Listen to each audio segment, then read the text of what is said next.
Hi friends, welcome to GD law studies. இன்றைக்கி வீடியோவில் கிரைய பத்திரம் பதியும் பொழுது கவனிக்க வேண்டிய மிக முக்கியமான விஷயங்களில் 17 விஷயங்களை பற்றி தான் வீடியோவில் பார்க்க போகிறோம். நீங்கள் கேட்கலாம், ஒரு லேண்டை வாங்கி அதை கிரயம் பண்ண போகிறோம், அதை வந்து ரிஜிஸ்டர் ஆஃபீஸில் போயிட்டு ரிஜிஸ்ட்ரேஷன் பண்ண போகிறோம், இதில் என்ன முக்கியமான விஷயம்னு கேட்கலாம். அப்படி இல்லை, இந்த 17 விஷயங்களை தெரிஞ்சுக்கிட்டு நீங்கள் ஒரு கிரயம் பண்ணுறீங்கன்னா அது ப்ராப்பராக இருக்கும்.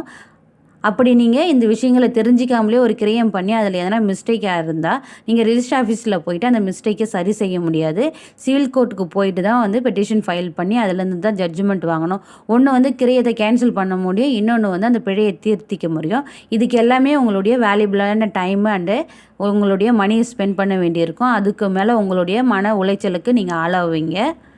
இது எல்லாத்தையுமே தவிர்க்கணும்னா இந்த 17 விஷயங்களை தெரிஞ்சுக்கிட்டு ஒரு கிரயம் பண்ணுங்கள். ஃபஸ்ட்டு முதலில் நீங்கள் கவனிக்க வேண்டிய விஷயம்னா, சொத்தை யாரிடம் இருந்து வாங்குறீங்க, அதில் கவனிக்க வேண்டிய விஷயம் என்னென்னு சொல்லிட்டு பார்க்கலாம்.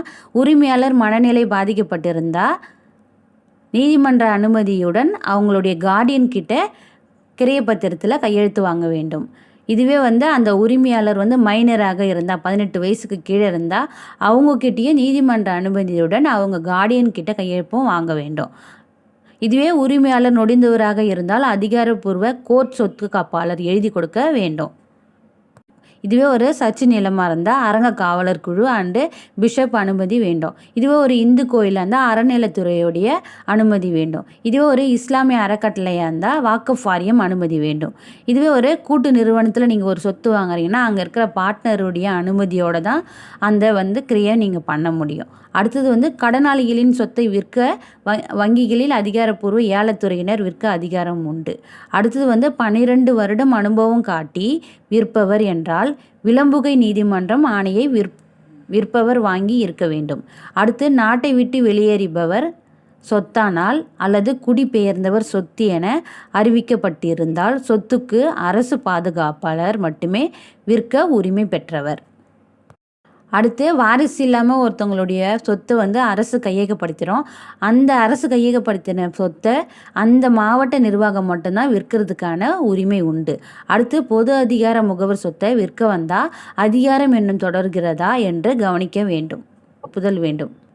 அடுத்து ஒரு சொத்தை பல காலமாக வந்து குத்தகைக்கு வாங்கி இருப்பார், அவருக்கு அந்த சொத்தை வாங்கிறதுக்கான உரிமை இருக்குது. ஆனால் வந்து அந்த குத்தகைக்காரர் கொடுத்தாரு இல்லையா, அந்த அவருடைய ஒப்புதலோட அந்த சொத்தை வாங்கிறதுக்கான உரிமை அவருக்கு உண்டு வேண்டும்.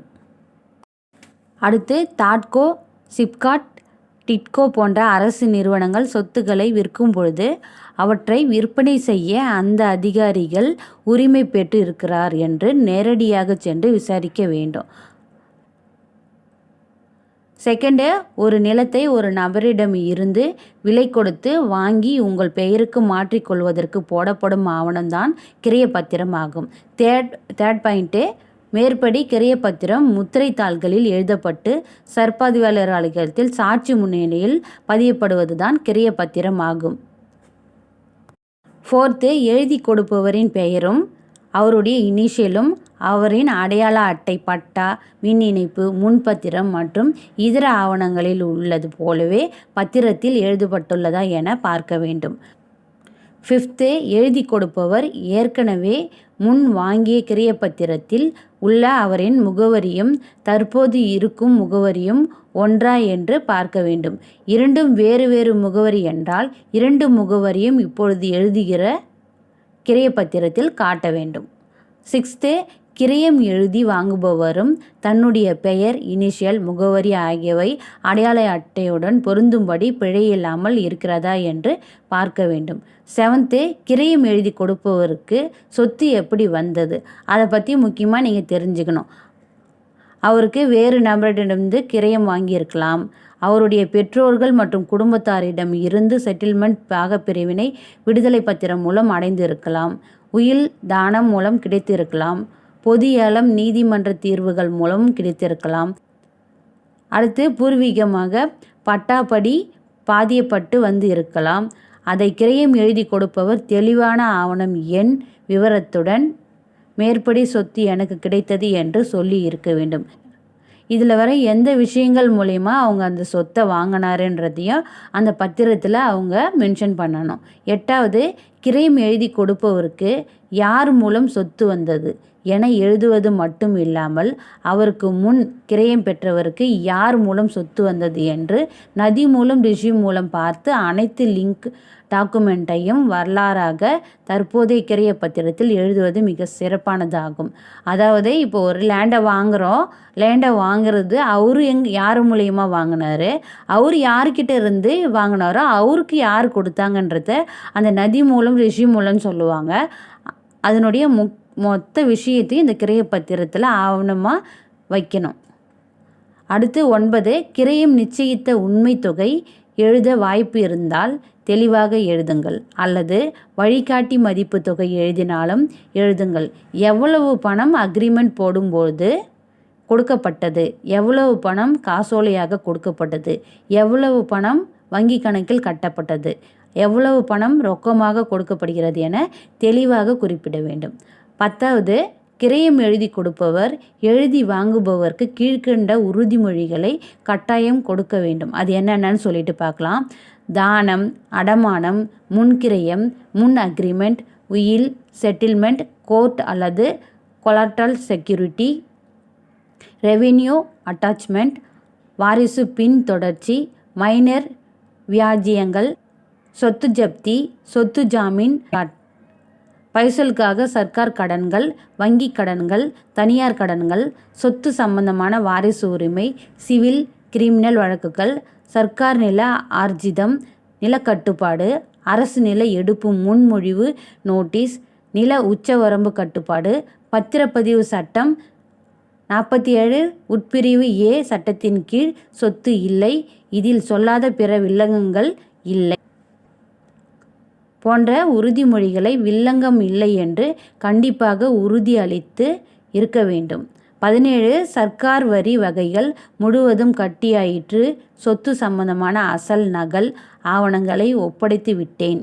எதிர்காலத்தில் பிழை இருந்தால் அல்லது வேறு ஏதாவது பத்திரம் இந்த சொத்து பற்றி எழுதி கொடுக்க சொன்னால் கைமாறு எதிர்பார்க்காமல் எழுதி கொடுக்கிறேன் என்று கிரைய பத்திரத்தில் உறுதியளித்து இருக்க வேண்டும். 12 சொத்து விவரத்தில் மிக தெளிவாக மாவட்டம், வட்டம், கிராமம், புலையன் உட்பட்ட அனைத்தும் தெளிவாக குறிப்பிட்டிருக்க வேண்டும். தெருவோ கதவு எண்ணோ இருந்தால் நிச்சயம் குறிப்பிட்டிருக்க வேண்டும். மின் இணைப்பு இருந்தால் மின் இணைப்பு எண், நிலத்தின் பட்டா எண், புதிய சர்வே எண், பழைய சர்வே எண், பட்டாப்படி சர்வே எண் தெளிவாக எழுதி கொடுக்க வேண்டும். 13 இடத்தின் அளவு நாட்டு வழக்கு முறையிலும் பிரிட்டிஷ் அளவு முறையிலும் மெட்ரிக் அளவு முறையிலும் தெளிவுடன் எழுதியிருக்க வேண்டும். மெட்ரிக் அளவு முறையில் எழுதியிருந்தால் பட்டா மாற்றத்திற்கு உதவியாக இருக்கும். 14 கிரைய சொத்தை சுற்றி இருக்கும் 4 பக்கங்களில் இருக்கின்ற சொத்துக்களை சிறு அளவு பிழை இல்லாமல் அடையாளப்படுத்த வேண்டும். 4 பக்கங்களில் இருக்கின்ற நீள அகல அளவுகளை தெளிவுடன் குறிப்பிட்டிருக்க வேண்டும். 15 பத்திரத்தில் எல்லா பக்கங்களிலும் எழுதி கொடுப்பவர் கையொப்பம் இட்டு இருக்கிறார்களா என்று சோதனையிட வேண்டும். எழுதி கொடுப்பவர் தரப்பின் சாட்சிகள் பெயர் மற்றும் முகவரியுடன் கையொப்பம் இட்டு இருக்கிறார்களா என்று சரிபார்க்க வேண்டும். 16 தேவையான பட்டா வரைபடம், அடையாள அட்டை நகல்கள் பத்திரத்துடன் இணைக்கப்பட்டுள்ளதா, அதில் எழுதி கொடுப்பவர் கையொப்பம் இட்டு இருக்கிறார்களா என்று பார்க்க வேண்டும். 17 முத்திரை தாள்கள் சரியாக வாங்கி இருக்கிறோமோ, பதிவு கட்டணம் டிடி சரியாக எடுத்துள்ளதா, ஆவண எழுத்தர் அல்லது வக்கீல் ஆவணம் தயாரித்தவர் என்று கையொப்பம் இட்டு இருக்கிறார்களா என்று சரிபார்க்க வேண்டும். இது மட்டும் இல்லாத நீங்கள் ஒரு ரிஜிஸ்ட்ரேஷன் பண்ண போகிறீங்க, அதுக்கு ஒரு கிரைய பத்திரம் ரெடி பண்ணுறீங்கன்னா அதுக்கு முதல்ல ஒரு A4 ஷீட்டில் ஒரு ரஃப்பாக ஃபஸ்ட்டு டைப் பண்ணிக்கங்க. அதில் வர பிழையை திருத்தி அதுக்கப்புறம் ஸ்டாம்ப் பேப்பரில் நீங்கள் அதை டைப் பண்ணுறது மிக நல்லது. இப்போ நியூவாக ஒரு அமெண்ட்மெண்ட் கொண்டு வந்திருக்காங்க. இப்போ ஒரு இடம் வாங்குறீங்க, அதை கிரையம் பண்ணுறாங்கன்னா அந்த லேண்டுடைய ஃபோட்டோவை அந்த கிரையம் பண்ணும்போது அட்டாச் பண்ணி கொடுக்கணும் உரிமையாளர் சொல்லிட்டு இப்போ நியூவாக அமெண்ட்மெண்ட் கொண்டு வந்திருக்காங்க. அவ்வளோதான். கிரைய பத்திரம் பதியும் பொழுது கவனிக்க வேண்டிய விஷயங்கள் என்னென்னு சொல்லிட்டு ஒரு 17 பாயிண்டில் நான் நோட் அவுட் பண்ணியிருக்கேன். இது உங்களுக்கு ஹெல்ப்ஃபுல்லாக இருக்கும்னு நினைக்கிறேன். இந்த வீடியோவில் டிஸ்கிரிப்ஷன் பாக்ஸில் ஒரு கிரைய பத்திரத்துடைய நகலை நான் அட்டாச் பண்ணியிருக்கேன். தேவைப்படுறவங்க டவுன்லோட் பண்ணி யூஸ் பண்ணிக்கோங்க. வீடியோ பிடிச்சிருந்தால் லைக் பண்ணுங்கள், ஷேர் பண்ணுங்கள், சப்ஸ்கிரைப் பண்ணுங்கள். Keep supporting. தேங்க்யூ.